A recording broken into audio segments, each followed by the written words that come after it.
lundi 18 août 2025, à l'occasion du 8e anniversaire, 19 août 2017, je viens vous mettre devant l'évidence que nous vivons déjà la période post-Gnassingbé. Bonjour chers spectateurs, j'espère que vous vous portez à merveille. Chez moi aussi, ça va. Ravi de vous avoir encore dans cette nouvelle vidéo. Sans plus tarder, je vous demanderai humblement de vous abonner à mon compte, de liker la vidéo et aussi n'oubliez pas d'activer la cloche de notification pour ne rien rater. Aujourd'hui, je suis venue ici pour vous parler de la toute première sortie du professeur Tikpi Atchadam concernant ce qui se passe au Togo actuellement. Sans plus tarder, je vous laisse regarder la vidéo, on revient après. Peuple togolais, chers compatriotes, durant cette dernière décennie de lutte, de libération de notre pays, le Togo, avec une langue dont la racine est plantée dans le cœur, j'ai toujours eu un langage de vérité prospective avec vous. Au fil des années, au moment extrêmement critique, recadrant, réorientant la lutte, j'ai porté et défendu des idées dont l'histoire reste le témoin privilégié. J'ai tout dit, presque prédit, et vous en êtes témoin. Alors, peuple togolais, sois mon témoin devant l'histoire des peuples. En effet, entre autres, en 2015 déjà, c'est-à-dire 9 ans avant, après avoir prédit l'enfer porté par Gnassingbé Faure, utilisant des termes aussi précis que nets, j'ai lancé une alerte sans équivoque relativement à la constitutionnalisation de la dictature militaire monarchique absolue dans notre cher pays, le Togo. À plusieurs reprises, j'ai attiré votre auguste attention sur l'acte constitutif de haute trahison constante et permanente du peuple togolais en lutte par le système pernicieux de contribution, de collaboration et de participation CCP basé sur le partenariat aux élections, véritable rituel périodique de remise à neuf de la dictature, tout en insistant sur le fait que opposition n'est pas un nom propre, justement. J'ai lancé le parti politique TOGO afin que le peuple togolais, comme un seul homme, libère le Togo et récupère sa liberté, sa souveraineté confisquée. Pour plusieurs raisons que j'ai eu à avancer, j'ai régulièrement soutenu le fait que les forces armées togolaises FAT ne sont et ne peuvent être une armée de libération. La main sur la poitrine, les FAT assument à la face du monde le fait gravissime d'être l'arme du tyran et non l'armée du Togo. Arrêtons donc de les interpeller, s'il vous plaît. Le 19 août 2024, annonçant la fin des fins, expression empruntée aux cinéphiles, je vous ai garanti qu'à défaut d'antidote, après les vaccins successifs inefficaces de 2018, 2019 et 2020, la fameuse 5e République de 2024 est certainement le dernier acte posé sous l'effet du poison absolument mortel du virus 19 août. Ce n'est qu'une question de temps. Un pachyderme ne tombe pas à l'endroit même où il reçoit la flèche empoisonnée fatale du chasseur, ai-je rassuré. Avec certitude et beaucoup d'assurance, à l'attention de votre sagesse, j'ai indiqué que la 5e vitesse ne passe pas. Constatant que nous avons fait l'essentiel, le 31 décembre 2024, j'ai annoncé que les jours de la dictature militaire monarchique absolue agonisante sont comptés, qu'elle est finie. Ce jour, lundi 18 août 2025, à l'occasion du 8e anniversaire, 19 août 2017, je viens vous mettre devant l'évidence que nous vivons déjà la période post-Gnassingbé. Au Togo, le pouvoir est par terre. De notoriété publique nationale et internationale, ce fait avéré qui ne peut et ne doit échapper à aucune Togolaise et à aucun Togolais est attestée par les États et les grandes masses géopolitiques et géostratégiques du monde contemporain multipolaire. À présent, je puis vous assurer que, confisquée depuis le dimanche 13 janvier 1963, la souveraineté du Togo est par terre. Oui, au moment où je parle, la liberté, la souveraineté pour laquelle le peuple togolais se bat sans répit depuis plus de 6 décennies se trouve par terre, dans la rue, c'est-à-dire là où le corps sans vie du président Sylvanus Olympio fut jeté ce petit matin par ses assassins. L'histoire retiendra que ce régime n'est pas mort du fait d'un quelconque germe interne de destruction ou de contradiction interne, c'est-à-dire de sa belle mort. C'est bien le peuple togolais qui a tué le serpent. Les tenants du régime le savent. Un Togo post-Gnassingbé est l'œuvre du vaillant peuple togolais qui, malgré la barbarie, n'a jamais courbé l'échine. Effectivement, de la fameuse 5e République, vous avez fait un mort-né et de l'Assemblée de la honte, la dernière chambre d'enregistrement du tyran. Prononcée aux côtés de l'histoire contre les députés de la dictature, votre sentence est irrévocable. Depuis lors, chacun des déshonorables porte à son cou, à vie pour l'éternité, cette constitution de la honte. Avec la journée de deuil national du 13 janvier 2025, détruisant définitivement l'énigme, l'arcane, la mystique scellée du 13 janvier 1963, le peuple togolais a achevé physiquement, spirituellement et moralement le régime Gnassingbé. La vérité a triomphé.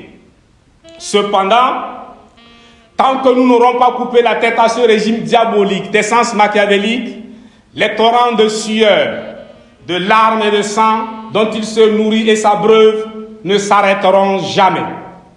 Les détenus politiques et les détenus arbitraires resteront condamnés à la mort certaine en prison. Les exilés politiques à la mort en exil, la diaspora bannie du territoire à la mort à l'étranger. La situation actuelle de fin de règne du système barbare qui a martyrisé le peuple togolais et fait tant de mal à l'Afrique entière ne doit perdurer. Schématisée, la situation est celle-ci. La souveraineté du Togo se trouve par terre dans la rue. Sont positionnés d'un côté le régime Gnassingbé et de l'autre le peuple togolais. Parfaitement conscient de la situation, le régime est ardemment à la recherche d'une solution. Celle-ci, vous vous en doutez, consiste à reprendre le pouvoir par terre d'une main, faisant croire au peuple togolais à un changement systémique, alors qu'en réalité, il s'agit d'un simple changement de personnes désignées pour continuer le même système, un ravalement de surface, une supercherie de plus. En fait, les tenants du régime Gnassingbé tentent de résoudre l'équation togolaise sans le peuple togolais en leur faveur, bien entendu, replaçant ainsi le Togo dans l'optique du néocolonialisme, l'impérialisme, exactement comme au 13 janvier 1963. Avec l'occupant, le régime Gnassingbé se prépare à rejouer le disque du 13 janvier 1963. Vous l'avez compris, il plante sur notre tête en tant que peuple, sur la tête de notre cher pays le Togo, un risque réel de nouvelles confiscations de souveraineté, la recolonisation. Si celle-ci se réalise, nous pourrons dire adieu à la souveraineté du Togo dans le cadre d'une dictature militaire absolue pilotée par un non-Gnassingbé, garantissant ainsi la pérennité du projet du 27 avril 1958 que j'ai évoqué à l'occasion de mon discours du 19 août 2024. Sous ce rapport, Gnassingbé fort s'en va, mais le système reste. Si le peuple togolais tient à sa souveraineté, qui lui permettra d'être désormais le décideur détenant le contrôle et la maîtrise de la destinée du Togo, il doit agir d'urgence, anticiper sur les événements de façon à être celui qui a tué le serpent et qui, afin d'en finir définitivement, lui a coupé la tête. Ne comptons pas, n'espérons pas que la bigamie dans laquelle Gnassingbé Faure vient de s'engager fasse le travail à notre place. C'est un faux espoir paralysant. Une fois entendu les analyses à propos, oublions. Nous avons le devoir patriotique impératif d'arrêter définitivement le martyre du peuple togolais en libérant le Togo. Il n'est pas question de laisser au serpent le temps de sa mue. S'agissant de stratégie de lutte de libération du Togo, ma position est restée constante. La voie de la violence, la force pour libérer le Togo est une voie sans issue, la voie du chaos. Or, la stratégie du chaos n'est pas du tout une stratégie de la lutte de libération, une stratégie de libérateur. De ce fait, la violence, sous toutes ses formes, reste exclue, surtout au moment précis où, pour le régime que je connais bien, croyez-moi, il s'agit de ramasser le pouvoir par terre ou bien déclencher la politique de la terre brûlée.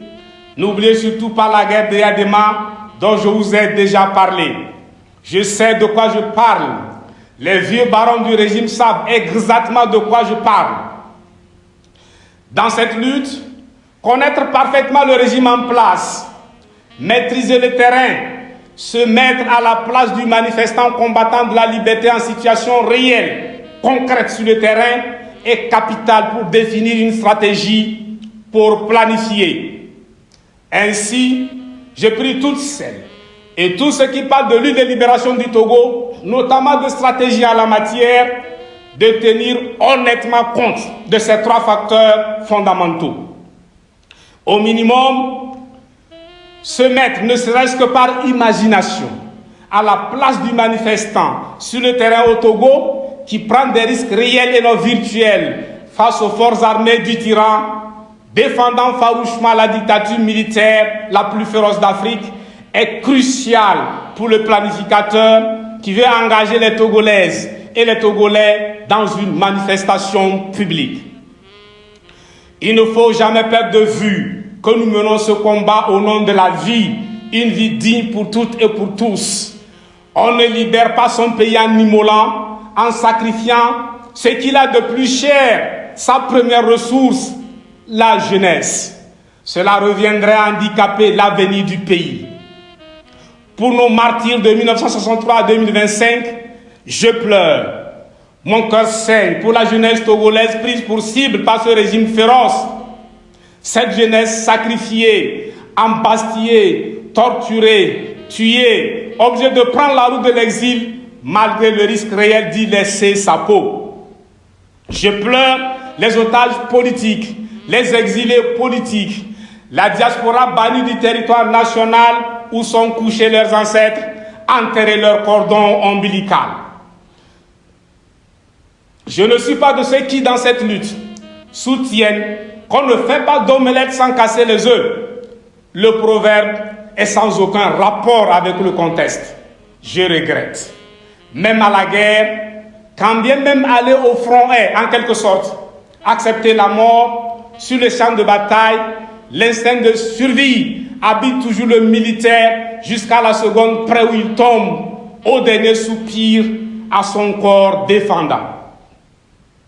Le héros, le patriote tombé célébré à travers l'histoire, ne l'oublions pas, c'est souvent une personne tombée dans une lutte, au combat, malgré toute la défense, toute la protection, toutes les précautions, toute la prudence humainement possible.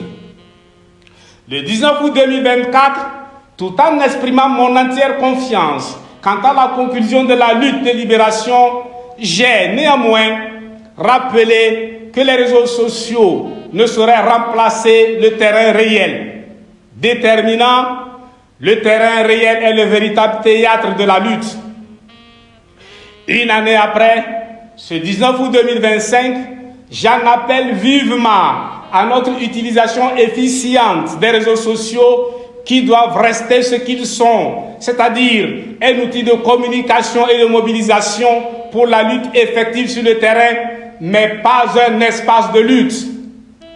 L'espace de lutte, de libération du Togo, c'est le terrain réel, le pays réel. Le danger qui nous guette en tant que peuple en lutte est la réseau-socialisation, particulièrement la tiktokisation de la lutte, cet effort soutenu dont nous ne nous rendons pas compte, mais qui tend à transporter la lutte de libération sur le terrain virtuel, risque de provoquer une désertion du terrain qui faciliterait la tâche au régime.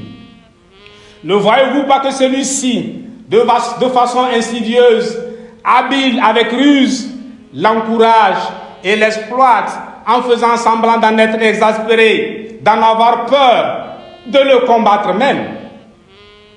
Au fond, c'est tout le contraire. Détrompons-nous. Les tenants du régime se disent, en tout cas, si au lieu de se dérouler au Togo sur le terrain, la lutte se transforme sur les réseaux sociaux, ce n'est pas grave. Après tout, les réseaux sociaux, ce n'est pas le Togo réel. Aussi, la lutte n'est-elle pas de qui? Du pouvoir ou du peuple dominera les réseaux sociaux? Certes, la guerre de communication prépare, accompagne et influence l'opinion et la guerre, mais elle n'est pas la guerre. Toute la batterie impressionnante de communication occidentale engagée n'a pas réussi à inverser les rapports de force sur le terrain dans la guerre entre la Russie et l'Ukraine. Même s'agissant de films, le cinéma, je veux dire, le virtuel n'a pas d'utilité pour lui-même, mais pour la réalité. C'est là qu'il y a du sens. Le film, comme le conte, sert la réalité. Il est au service de la réalité, mais n'est pas la réalité même. Le déménagement de la politique sur les réseaux sociaux, accompagné du déménagement progressif du peuple togolais du territoire national réel vers un territoire virtuel, risque d'être préjudiciable à la lutte. Le régime Gnassingbé règne sur le territoire national togolais réel. C'est là qu'il convient de l'affronter, le combattre, lui couper la tête. La lutte, encore une fois, c'est sur le terrain. Ne perdons jamais de vue que nous avons affaire à un régime militaire. Il est un principe fondamental de stratégie militaire selon lequel le terrain commande l'action. Pour le militaire, c'est le commandement et l'action. Or, le terrain commande l'action. Donc, le terrain est le commandant du commandant des actions, des opérations sur le terrain. Finalement, tout se joue sur le terrain, sur le territoire national togolais. Bien sûr, le régime militaire suit tout ce qui se passe sur les réseaux sociaux, mais c'est au regard des réalités concrètes du terrain, sur le territoire national, face au peuple debout, que les forces armées togolaises FAT prennent la décision d'agir, d'attaquer, contre-attaquer ou, le cas échéant, battre en retraite, abandonner.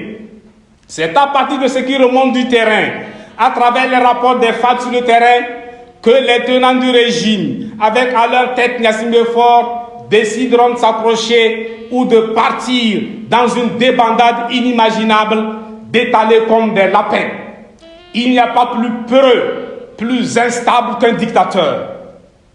Comprenons-nous bien, je ne dis pas que les réseaux sociaux n'ont pas d'importance dans la lutte, loin de là. Seulement, j'en appelle à une réflexion posée et profonde sur la place, le rôle des réseaux sociaux dans la lutte de libération en Afrique contemporaine, particulièrement au Togo. Sujet de thèse, n'est-ce pas? En tout cas, pour ma part, les réseaux sociaux peuvent et doivent jouer le rôle de mobilisation pour le terrain, d'encouragement des combattants de la liberté en situation réelle, concrète sur le terrain au Togo. Ceux-ci, tout le monde le sait, ont véritablement besoin de courage, de morale, de mental d'acier. Le moment n'est surtout pas aux préoccupations portant sur des épiphénomènes, l'accessoire. Le problème du Togo n'est pas la délivrance des services sociaux de base. Attaquons-nous à l'essentiel, c'est-à-dire la libération du Togo.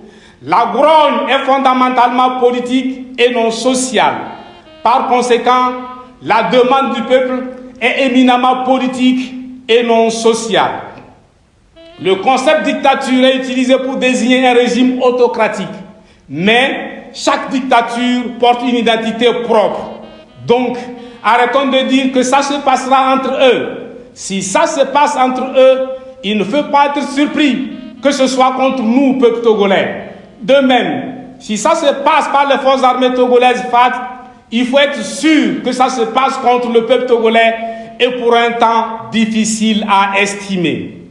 Quoi qu'il en soit, la souveraineté du peuple togolais confisquée depuis le 13 janvier 1963 est par terre. Véritable détenteur, il suffit d'établir le constat populaire de la fin du règne, puis se baisser pour reprendre sa souveraineté aux fins d'agir désormais et pour toujours en peuple souverain. Une souveraineté qui ne pourra être sacrifiée qu'au nom de la souveraineté de l'État fédéral africain continental, la seule issue, rempart définitif de toutes les agressions dont l'Afrique est victime depuis le sac de Thèbes en Égypte en 663 avant Jésus-Christ. Lorsqu'on pose la réflexion en matière de lutte de libération du Togo, en toute connaissance de cause, on débouche immanquablement sur la lutte pacifique, la non-violence avec pour force le nombre. La libération du Togo est forcément populaire et pacifique. Et pour reprendre Mahatma Gandhi, la non-violence est la loi de notre espèce, tout comme la violence est la loi de l'animal.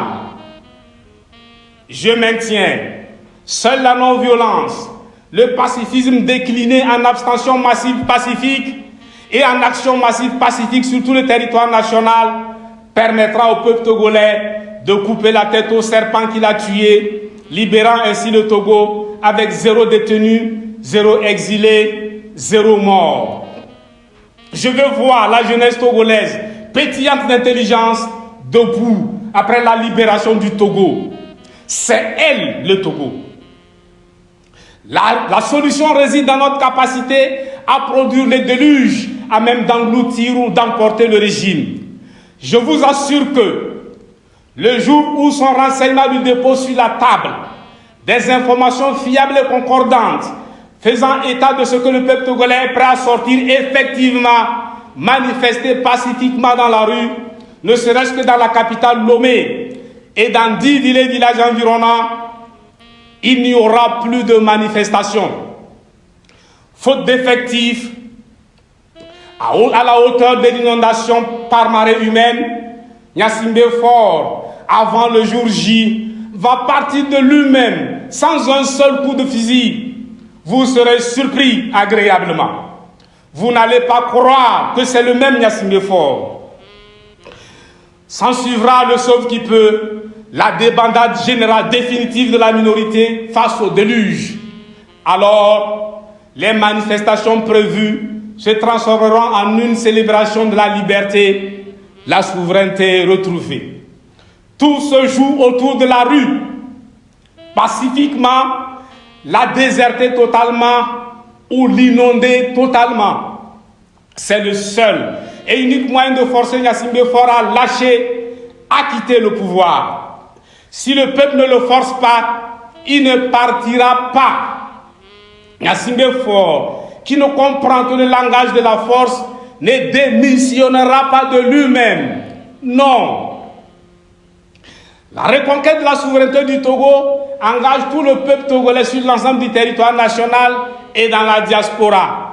Un peuple, le peuple togolais, un combat, libération du Togo, un objectif, départ de Gnassingbé Faure, une stratégie non-violence. Togolais, viens, libérons la mère patrie. N'oubliez pas, d'après les Écritures, que du fait de ne s'être pas rendu compte de la mort du prophète, roi Salomon Suleiman, les djinns ont continué à travailler sous son autorité. Ils ne prendront leur liberté, pourtant déjà actée, que plus tard, grâce aux termites, donc longtemps après.